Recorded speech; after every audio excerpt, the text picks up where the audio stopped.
you're kind of falling to the left a little bit. What's going on, everybody? Got Emmett here in the stander, doing his thing. About to hand him what we were discussing today, but it can be a little noisy, so I wanted to hold off until I'm done making this video, but he might make it a little bit impossible to be quiet enough for me to talk, but that's okay. His voices are better than clinking wood. Yeah. So what I'm going to be doing is a not so comprehensive review on the GoPo wooden stacking toy. The title is a whole lot longer on Amazon, so I don't know exactly what they want it to be called, but I'm just going to call it the GoPo wooden stacking sorting toy. I'm going to be going over the pros and the cons of this toy and why I think it's beneficial for Emmett. And now this is obviously specific to Emmett. It might not be pros for your kid, but this is pros for him and why I think it's a good toy just for him right now and in the future. I would like to say Emmett's had this for about 2 weeks now, so we've had time to play with it, see how he likes it, see how it holds up, stuff like that. This is mainly something that he uses while he's in the stander or in his adaptive stroller after we do oral feed. Hey, pick your head up. 1 second. Had a massive drool situation. All right, let's get right into it. The pros of this thing. So the material, it's wood. It's very light, very durable, not brittle like some other toys. Nothing's happened yet. He's thrown the thing on the floor. Those prongs, they're good. They didn't pop out or anything because I know they're glued in. If you look at the bottom of it, it's not. You don't see screws holding these things in because obviously that wouldn't be safe. So it's glued together and so far nothing has happened.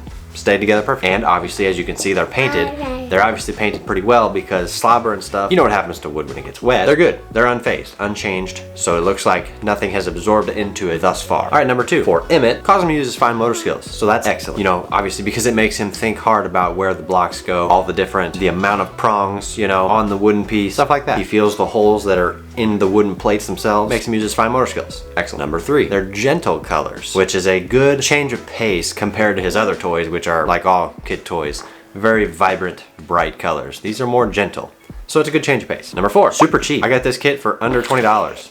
Under 15 technically. And it's actually something he enjoys for that cheap. And there's a lot of pieces with it. And I can see him using this a lot more into the future as his motor skills develop and get better and everything like that. I think this would be a good toy to use for a while. Number 5, easy to clean. Simple shapes, not a whole lot of weird cooks and crannies. Easy to get into those little spaces, and yeah, just easy to keep it clean. Super important with all kids. You can just take a basic wipe it down, and it's good. All right, and finally, the last pro, there's no batteries, no electronics, simple toys. I like toys like this. There's nothing wrong with electronics and stuff like that, toys that take batteries. Nothing wrong with them.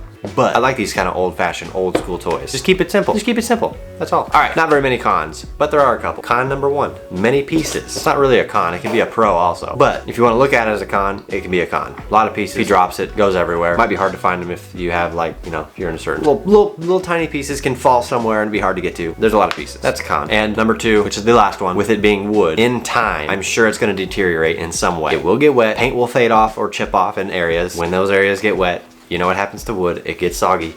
That stuff's just gonna happen. So wood's great, plastic has its cons too, but plastic would last longer than wood would in this situation. That's basically it. So this company currently only makes this one toy, but I have spoken to them and they're gonna be producing more toys soon. So I'm like really looking forward to seeing what more similar types of toys like this that they're going to be putting out, and I'll definitely be testing them out. If they're in the price range of this, you know, very, very budget friendly, which is excellent, I'll review all of them as long as I know what they're putting out. So hopefully they let me know. I was surprised to even get an email back from them. That's basically it for this video. I want to start doing this stuff more often. If you like it, you are crazy. You are crazy. I want to start making more of these types of videos. So if you enjoy this content, let me know, drop a comment, like the video, subscribe if you have not already. This is definitely a toy that doesn't do a whole lot for Emmett right now, but I know in the future, as he develops, it's going to be more and more useful because obviously with him not seeing as well, this is a great thing for him to figure out, okay, this spot has 5 prongs, so it probably takes this shape because the prongs resemble the amount of sides that the item has. So that's excellent. He can figure that out in the coming months. All in all, this is going to be an excellent learning pieces and will be great additions to Emmett's growing collections of more beneficial toys for him to use with his therapist especially. This will be down in the description if you're interested in picking this toy up. I'll also have some other basic toys that I will be reviewing in the following weeks as well. So if you're interested in those, check those out too. Thank you all for watching. Let me know if you want to see any other toys in the future specifically. Drop them in the comments and I'll be sure to check them out, and we will catch you in the next one. Thanks for watching.